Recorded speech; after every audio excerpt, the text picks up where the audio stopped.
Muy buenos días, los saluda el doctor Pablo Hurtado, agradeciendo al comité organizador de este Congreso Virtual de Cardiología por permitirme participar. Este congreso está dedicado a mi amigo, el doctor Inocente Uriarte. En la mañana de hoy vamos a hablar sobre el diagnóstico de insuficiencia cardíaca.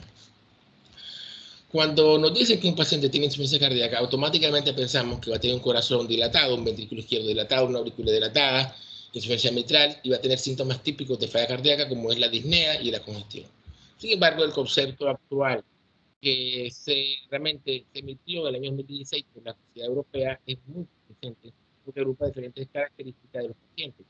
Dicen que es un síndrome clínico caracterizado por síntomas típicos que puede ir acompañado de signos. No necesariamente siempre los pacientes van a estar con congestión venosa yugular, crepitante, etcétera, etcétera. Y esto lo planteo porque a veces es un error creer que un paciente que no tenga edema no tiene insuficiencia cardíaca. Pueden depender de una anomalía estructural, como por ejemplo un paciente que ha presentado un infarto o un miocardio, claro, tiene un daño, usted ve el área de cinesia, o bien funcional, por ejemplo, por un hipotiroidismo, un exedema, un hipertiroidismo crónico mal controlado, igual va a presentar síntomas. Pero esto en este caso sería reversible si tratamos la causa. Y van a producir un trastorno de reducción del gasto cardíaco anterogrado, o bien unos incrementos, en la presión de llenado de ambos ventrículos. Entonces, hay un proceso de enfermedad, causa de disfunción ventricular, y esto, por ejemplo, un infarto va a causar una presión de volumen sistólico, gasto cardíaco, poco flujo regional, y eso vamos a verlo en el paciente como pulso débil, con disnea, fatiga. Y tal vez este infarto, si es tan importante, grande, va a causar aumento de presión de llenado del ventrículo izquierdo. Entonces, en este caso, vamos a encontrar signos de congestión pulmonar. Pero si la noxa, el trastorno, afecta lo que es el ventrículo derecho, vamos a encontrar principalmente signos de congestión sistémica. Y por eso les separé aquí yo de forma didáctica cuáles son los síntomas o signos de pacientes cuando la falla del VD y cuando la falla del ventrículo izquierdo. Pues, y ambos serían cuando la falla global. Y cuáles son los síntomas de pacientes por bajo gasto anterogrado. ¿Ok? Entonces, hay una serie de criterios clínicos que tenemos nosotros para sospechar falla cardíaca. La historia de insuficiencia cardíaca es importantísimo, pero tiene poca sensibilidad, pero una gran especificidad y un valor predictivo positivo de 86%. Aquí hay diferentes signos y síntomas también que pueden ayudarnos a tener una gran sospecha que nuestro paciente está teniendo falla cardíaca. Le hacemos una plaquetórax, la cual va a arrojarnos diferentes grados de congestión. Este es un paciente, por ejemplo, en la imagen esta, que tiene una congestión pulmonar severa por un edema agudo del pulmón. Una vez descongestionado con el diurético, el paciente está eubulémico, mejora. En este caso, si usted no tiene un ecocardiograma y lo que tiene es plaquetórax y está en una unidad muy lejana donde no hay eco, esto puede usted arrojar el diagnóstico de sospecha que tiene falla cardíaca. La plaquetórax, lo que quiero decir es que es importante, debemos de apoyarnos, sobre todo en pacientes que no tenemos ecocardiograma disponible, por la causa que sea, nos puede ayudar si estamos sobre todo en una emergencia, en una hospitalaria, y vamos a buscar diferentes alteraciones, todo depende de la habilidad que usted tenga para pues, hacer este diagnóstico del paciente. También, por supuesto, un electrocardiograma es importante, nos va a hacer sospechar si existe un daño crónico, por ejemplo, ondas Q. La arritmia más frecuente que vemos es la FA en casos severos, hasta un 30%. Este paciente con FA tiene hipertrofia ventricular izquierda también. En el caso de la electro izquierda, lo que tenemos es taquicardia sinusal, también frecuente. Si bien no hay una alteración típica del electrocardiograma, es muy frecuente encontrar en un paciente con falla cardíaca avanzada un electrocardiograma completamente normal. Y aquí les reflejo también diferentes alteraciones que usted puede encontrar en el electro, ¿no? Extrasístoles ventriculares, FA, ondas Q de necrosis, hipertrofia. Igual digo, pues todo esto depende de la habilidad que usted tenga para extraer esta información. O sea, tenemos pues criterios clínicos de sospecha, un electro, una placa, ¿qué es lo que sigue? Bueno, un eco o un biomarcador, un BNP, ProBNP.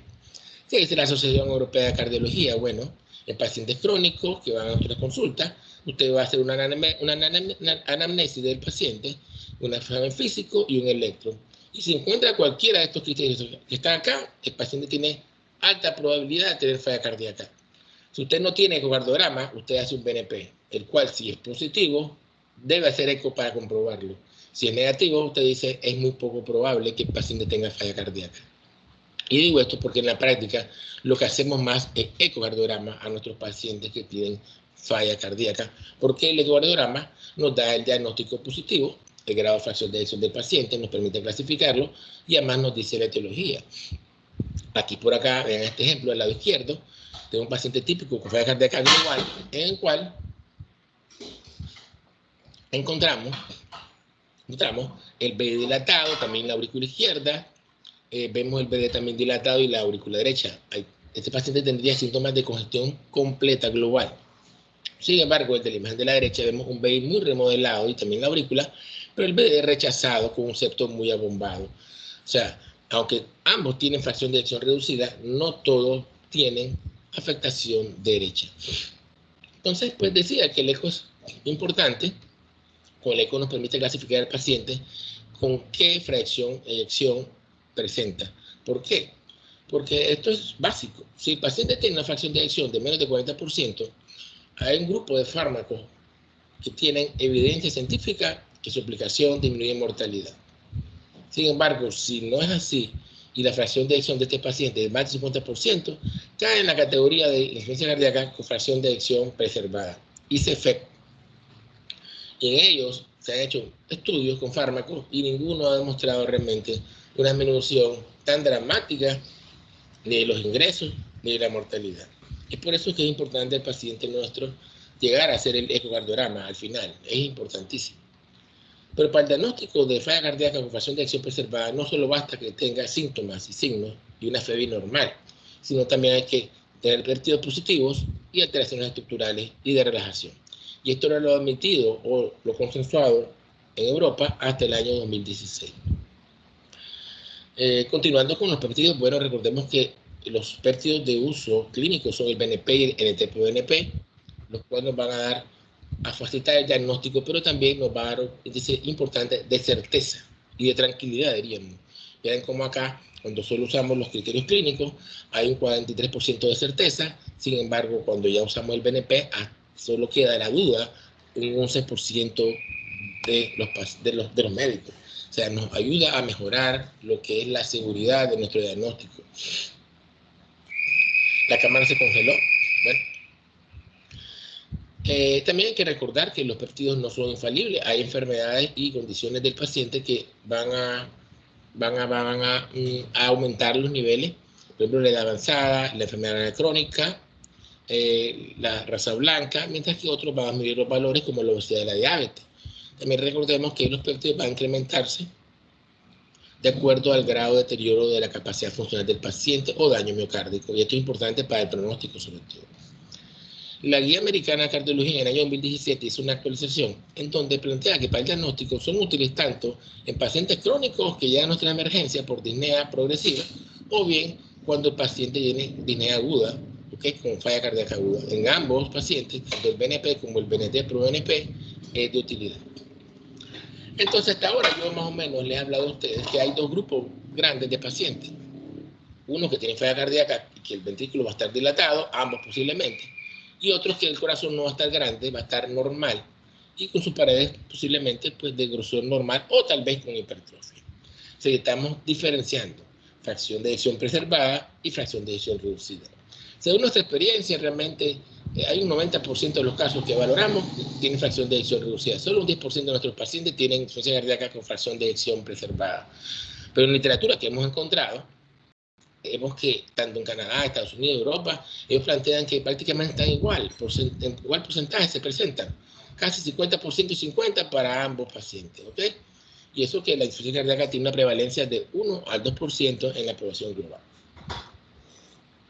Uno de los factores que más influyen en esto es la edad avanzada y también que los pacientes en estos países desarrollados pues, tienden a recibir procedimientos de revalorización miocárdica antes que sufran un infarto y eso hace que la función ventricular se preserve mejor. Esta es una pieza anatómica comparativa, lo que vamos a encontrar en los pacientes que tienen falla cardíaca con fracción de eyección reducida y lo que encontraríamos en los pacientes con fracción de eyección preservada. Aquí en estos pacientes va a haber más hipertrofia ventricular concéntrica, van a ser pacientes con mayor número de comorbilidades, de mayor edad, generalmente sexo femenino, y ya se han venido estableciendo diferencias entre ellos. Y es por eso que ha habido un gran interés y desarrollo en los últimos años de estudiar más a fondo a estos pacientes, porque además ha sido difícil disminuir su mortalidad. Y de conceptos de hace más de 20 años, de que era un problema de diástole solamente, provocado por hipertrofia, ahora sabemos que es un síndrome en el cual confluyen diferentes comorbilidades del paciente: hepática, obesidad, diabetes, trastornos metabólicos, la hipertensión arterial, la edad, la fibrilación auricular, etcétera, etcétera. De modo que eso también nos hace creer que por eso es tan complejo. Y desde el punto de vista estructural, vean aquí esta publicación hecha, muy interesante, plantea que es un síndrome. Entonces, va a ver donde vamos a encontrar trastornos a nivel tisular de relajación, tal vez de la colágena, como decía anteriormente, estrés oxidativo incrementado, al final una función ventricular de reserva inapropiada, un ventrículo pues con hipertrofia posiblemente o normal, dilatado no, pero su fracción de eyección va a ser normal. Y los síntomas van a ser clásicos, como si el paciente tuviera su fracción de eyección reducida. En el 2018, la sociedad se fue publicado en la Circulation un protocolo, un algoritmo para el abordaje de diagnóstico de pacientes con disnea y sospecha de falla cardíaca reducida. Y habla de un score en el cual hay diferentes variables y se da un puntaje. De acuerdo a ese puntaje es la probabilidad. Si el puntaje de sea 9 es altamente probable, y ya con eso usted puede plantear que el paciente tiene una insuficiencia cardíaca con fracción de eyección preservada. Vean cómo no incluyen solamente una FEBI normal y trastorno de relajación, incluyen que tenga obesidad, la edad del paciente, que tenga FA, que tenga una PCAP de más de 35 milímetros de mercurio por eco, una edad más de 60 años y una presión de llenado elevada por tope tisular. Entonces estamos hablando de un score. La Sociedad Europea también nos ha quedado atrás y, teniendo en cuenta todos los estudios que se han venido haciendo en estos pacientes, ha tratado de realizar un consenso el año 2019 que lo publicó, donde nos tratan de que cambiemos nuestra opinión, nuestro abordaje en estos pacientes. Y que tenemos claro que es un paciente complejo, que tiene múltiples comorbilidades y que además tiene estos síntomas. Y ellos plantean, bueno, un algoritmo, ¿ok? Un algoritmo en el cual, el paso número 1, vamos a hablar del paciente como siempre: síntomas, signos, examen físico, un electro, un eco estándar, que muchas veces en estos países es hecho por un técnico. Vamos a hacer pértido diurético si lo tenemos, una prueba caminata de 6 minutos. Y de acuerdo a esa probabilidad, pues si tiene criterios, vamos entonces a pasar al paso 2, donde vamos a hacer un eco de evaluación principal de función diastólica. Y si no hicimos en la primera etapa los BNP, en los pértidos, vamos a realizarlo. Si el ecocardiograma para función diastólica es típico, ya estamos en el diagnóstico de insuficiencia cardíaca febril preservada. Pero si no, vamos a tener que hacer este eco en estrés físico. Ponemos una máquina de prueba de esfuerzo y cuando él logre la frecuencia cardíaca submáxima, por lo menos, lo acostamos y le realizamos función diastólica. Si las presiones de llenado se elevan, al igual que otros criterios, pues ya el paciente tiene falla cardíaca, porque ya está hecho el diagnóstico. Si no, tendríamos que hacer un cateterismo derecho. Y una vez que llegamos al diagnóstico, pues vamos a hacer estudios para buscar la etiología. Vean cómo ahora esto se pone pues, un poco más complejo. Y que vean acá es el algoritmo y los puntajes que ellos les van a dar, que vamos a dar a nuestros pacientes cuando hagamos el ecocardiograma. Vean cómo hay alteraciones funcionales que tienen que ver con sobre todo a nivel del tope tisular y calculación de la PCAP a nivel del anillo tricuspidio, morfológicos que van a tener que ver con el volumen de la aurícula izquierda y la masa indexada, y biomarcadores tanto en ritmo sinusal como en FA. Recordemos que en FA los valores son más elevados de los pacientes. Y tienen criterios menores, tanto funcionales como morfológicos, que estos son los que están en la pantalla, y de acuerdo a esto vamos a darle un puntaje. Si hay más de 5, pues sí, el paciente tiene HF-PEF, ¿ok? Entonces, pues yo decía también que hay que analizar la función diastólica por ecoestrés, en el caso que el estudio previo de poca probabilidad.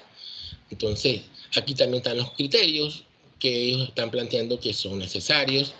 Si no, pues ya haríamos cateterismo derecho, igual con los criterios. No voy a profundizar en eso porque es un tema más complejo que mejor preferiría que ustedes revisen esto en la información, en la bibliografía que está acá abajo. y hacen hincapié que hay que buscar el diagnóstico. ¿Por qué? El diagnóstico etiológico. Porque el diagnóstico etiológico nos va a indicar la terapia más apropiada y tal vez solo así podríamos disminuir la morbimortalidad en estos pacientes.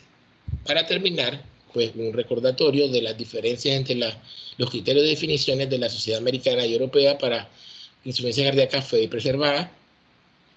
En la Guía Americana 2013, pues el diagnóstico se hace por un paciente que tiene síntomas típicos de falla cardíaca y un paciente que tiene una FEBI, por supuesto, normal, sin alteraciones valvulares de relevancia, pero hay trastornos en la relajación, pero no hablan con qué nivel diríamos, de exigencia hay que establecerlo. Sin embargo, señalo que la Sociedad Americana de ECO también tiene sus criterios, que consten, aquí habría que agregarlos. Y la Sociedad Europea, con este último consenso, pues habla de que requiere de un diagnóstico integral del paciente, peso, diabetes, control de todos sus factores de riesgo de forma importante. Hay que tener en cuenta que los pacientes, algunos van a tener por supuesto, una evidente relación anormal. Algunos va a ser por un llenado deficiente, otros por alteraciones de la sensibilidad y rigidez. Y esto tiene que ser comprobado por un eco en reposo o bien en esfuerzo. Y si no basta y seguimos con la alta sospecha, pues, un cateterismo derecho y hasta resonancia nuclear magnética, sobre todo para definir la etiología. Bueno, esto es todo lo que yo tenía para plantearles hoy sobre el diagnóstico de insuficiencia cardíaca. Recordemos que hay dos grupos grandes que están bien definidos, aquellos que tienen insuficiencia cardíaca FEBI deprimida, menos del 40%, que es lo que más vemos, y otro grupo de pacientes que tienen fracción de eyección, con fracción de eyección preservada, que son grupos más complejos, en los cuales tal vez el tratamiento farmacológico que actualmente tenemos no ha demostrado realmente una gran disminución de las complicaciones. Muchas gracias y espero que continuemos en Congreso. Chao.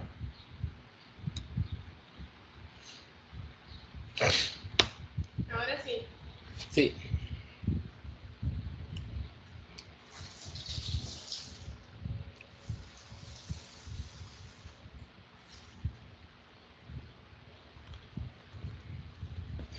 Vamos a ver.